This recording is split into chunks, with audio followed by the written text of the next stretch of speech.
Hər kəsə salam. Market mayonezini bir kənara qoyun.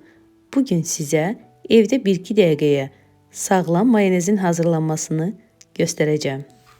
Keçək hazırlanmasına. Blenderin qabına 3 ədəd qaynadılmış yumurta əlavə edirəm. Stəkanın yarısının yarısı qədər soyuq su, yarım stəkan zeytun yağı, yarım çay qaşığı duz, yarım çay qaşığı xardal, 1 yemək qaşığı alma sirkəsi əlavə edib blenderlə 1-2 dəfə bu cür qarışdırıram. Mən blenderin qabında hazırladım. Siz istəsəniz əl blenderində də hazırlaya bilərsiniz.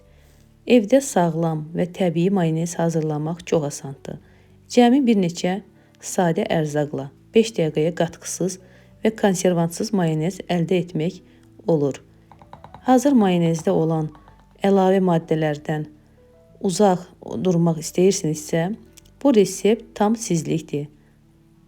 Dadı isə inanılmaz dərəcədə ləzzətli və krem kimi yumuşaq olur. Salatlarda, sendviçlərdə və digər yeməklərdə rahatlıqla istifadə edə bilərsiniz.